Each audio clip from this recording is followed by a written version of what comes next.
Assalomu alaykum aziz o'quvchilar va matematika fani ixlosmandlari. Bugun biz siz bilan matematikani noldan o'rganish darsimizni boshlaymiz. Avvalambor shuni aytib o'tishim joizki, matematika fani bizga nimani beradi? Bu fanni o'rganish orqali biz kelajakda qanday yutuqlarga erishamiz?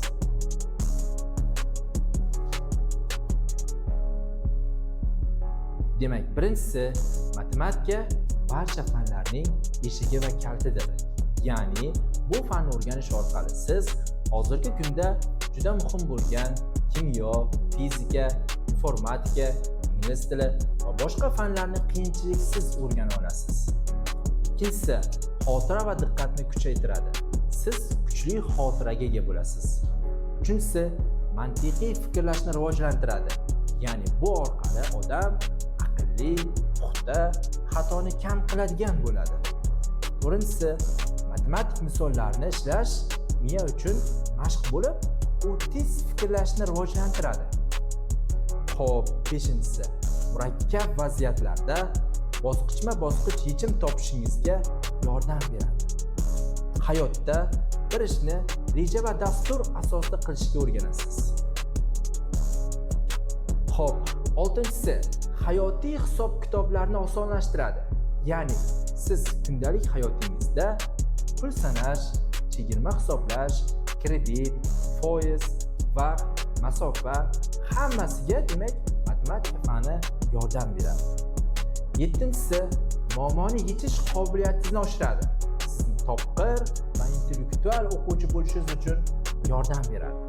Sakkizinchisi, matematika fani sabr-toqatni, chidamlilikni yaxshi ko'radi va bu xislatlarni sizga beradi. To'qqizinchisi, hayotda va fanda qandaydir taxmin emas dalillar bilan ishlashni o'rganasiz. Bu bizning hayotimiz uchun juda ham kerak. 10-si, texnologiya va kasblar uchun juda muhim. Dasturchi, muhandis, iqtisodchi, diplomat, hattoki quruvchi, haydovchi uchun ham matematika fani kerak. Demak, ko'plab oliygohlarga kirish uchun hozirgi kunda matematika fani asosiy va majburiy fan sifatida kiritilgan. 11-si, masalalarni tahlil qilish qobiliyatiga ega bo'lasiz. Sabab natijani tushuna olasiz. To'g'ri qaror chiqarishni o'rganasiz. 12-si, matematika fani bizdan tashqari butun dunyo o'quvchilari o'rganadi va maktabda asosiy fan sifatida kiritiladi.